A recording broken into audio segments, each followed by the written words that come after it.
Assalamualaikum warahmatullahi wabarakatuh. Perkenalkan, nama saya Novita Sari, NPM saya 2021222011. Saya dari program S1 Keperawatan Reguler B. Di sini saya akan membahas tentang sistem saraf. Sistem saraf adalah jaringan kompleks yang memiliki peran penting untuk mengatur setiap kegiatan dalam tubuh.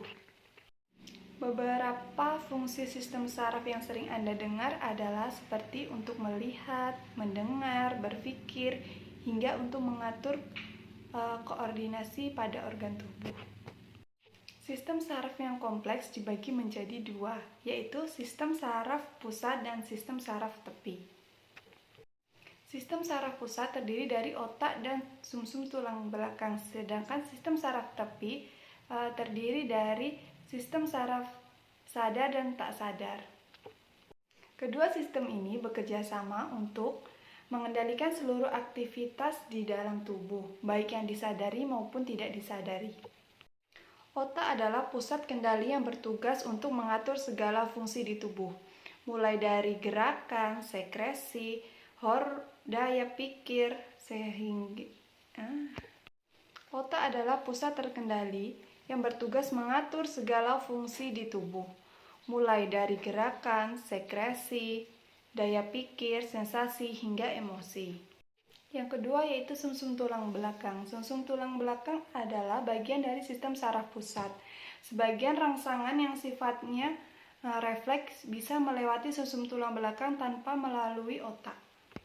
Yang ketiga yaitu neuron. Neuron adalah unit kerja sistem saraf pusat.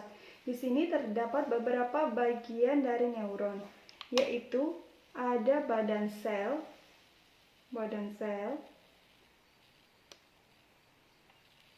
lalu dendrit, akson, badanis, nodus Reinforth, selubung milenius, sel syahwan. Penyusun sistem saraf pusat terbagi menjadi dua, yaitu sel saraf dan sel pendukung. Sel saraf dibagi menjadi dua macam, yaitu yang berdasarkan jumlah uluran dan berdasarkan fungsi dan bentuk. Neuron berdasarkan jumlah uluran, yaitu ada unipolar, bipolar, dan multipolar.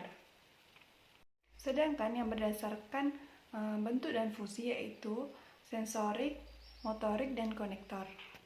Otak besar terdiri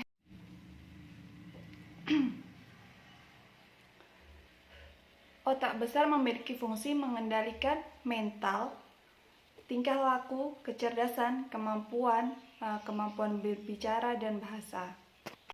Otak besar memiliki dua belahan, yaitu kiri dan kanan. Setiap belahan melakukan pergerakan yang berlawanan.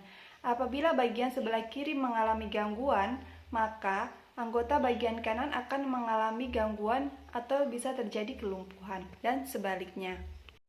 Otak tengah berfungsi untuk proses pendengaran dan proses visual serta pengendalian gerakan mata.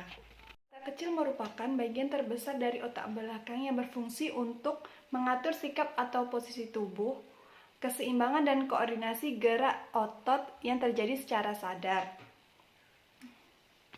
Jika terjadi cedera pada otak kecil, dapat mengakibatkan gangguan pada sikap dan koordinasi gerak otot, sehingga gerakan menjadi tidak terkoordinasi.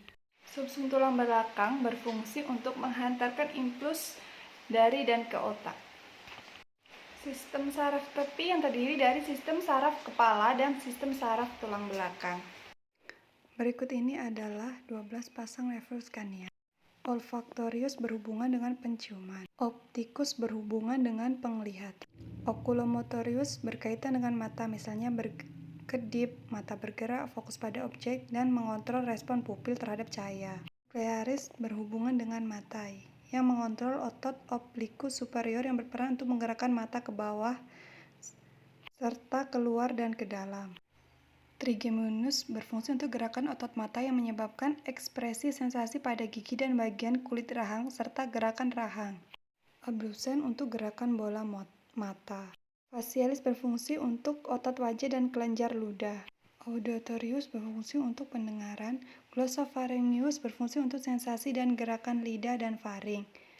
Vagus berfungsi sebagai sensasi dan gerakan pada jantung dan organ lain.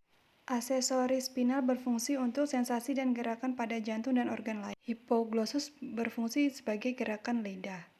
Sistem saraf spinal terdiri dari 8 pasang saraf spinal cervix, 12 pasang spinal thoracalis, 5 pasang spinal lumbal, 5 pasang spinal sakral, dan 1 pasang spinal coccygeus. Fungsi sistem saraf simpatik dan parasimpatik selalu berlawanan atau antagonis. Misalnya parasimpatik mengecilkan pupil dan disimpatik membesarkan pupil, dan sebaliknya. Kalian semua bisa lihat pada gambar di atas yang sudah saya beri contoh. Baiklah, di sini saya akan menjelaskan beberapa penyakit yang terjadi. Yang pertama yaitu meningitis. Meningitis adalah penyakit yang terjadi pada peradangan selaput otak. Biasanya disebabkan oleh bakteri Neisseria meningitis, Streptococcus pneumonia, dan Haemophilus influenza. Hidrosefalus yaitu penyumbatan saluran cairan otak. Biasanya terjadi karena tumor dan pembekuan darah. Yang berikutnya yaitu amnesia yang sering kita dengar, yaitu kehilangan memori atau daya ingat. Biasanya disebabkan oleh kerusakan sel saraf otak, kekurangan vitamin B12, kurang suplai darah ke otak, dan psikologi.